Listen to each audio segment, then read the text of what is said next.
Okay, the table of values for f of x is given on the left. So here's the table for f of x.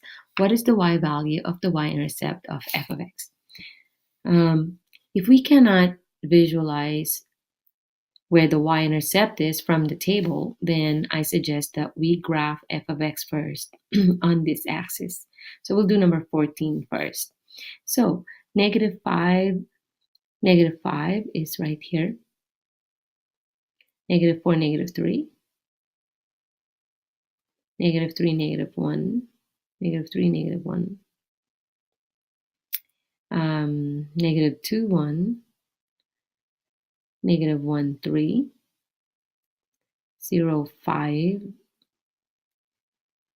1, 7. And 2, 9. So right away we see here that the graph is a line. And we notice that this line crosses the y-axis. This is the y-axis. Okay, and this is the x-axis. So the graph crosses the y-axis right here. So we call this, we just found here the y-intercept. This is the y-intercept. Okay, and the y-intercept is in this location, 0, 5, which means that the x value is 0 and the y value is 5. So now we can answer question number 1. What is the y value of the y-intercept of f of x?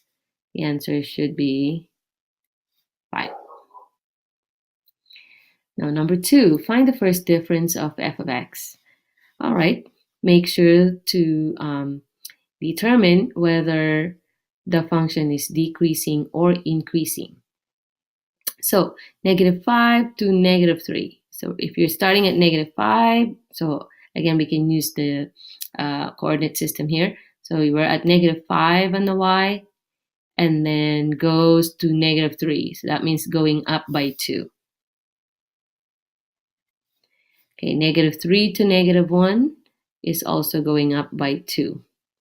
Negative 1 to 2, we go up by 2.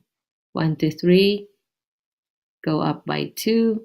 This is also by 2. 5 to 7, go up by 2. And 7 to 9, go up by 2. So we notice that the first difference is constant. And therefore, we can tell what kind of line it is, what kind of function it is. This function is linear because the first difference is constant. But we kind of saw right also from the graph that it is linear because the first difference is constant.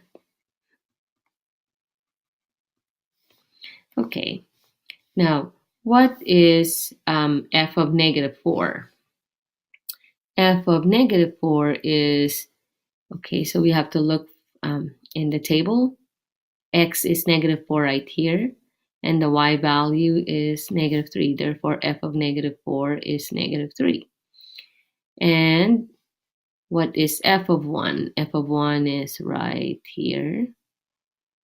Okay, so when x is 1, y is 7. Therefore, f of 1 is 7.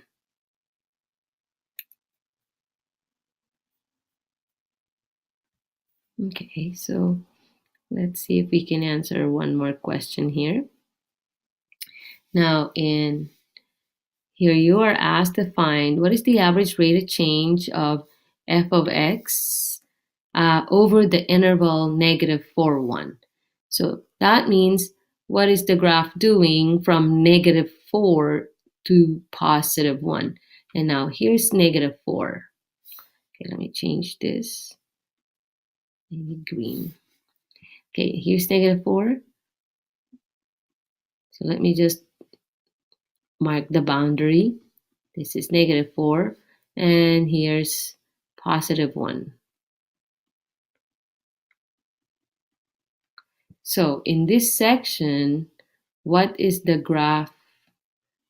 What is the average rate of change in this area? Okay, so how do we do this? we go we find f of 1. What is f of 1? Then minus f of -4. So notice that I took I want the value of the function at x equals 1 minus the value of the function at x equals -4 over 1 minus -4. Okay, so now f of 1 is 7 minus f of -4 is -3 over 1 plus 4, which gives us 10 over 5, which gives us 2. Okay, do we notice something? I think I see that the average rate of change is 2 from -4 to 1. And I see that the first difference is also 2. Okay, wow.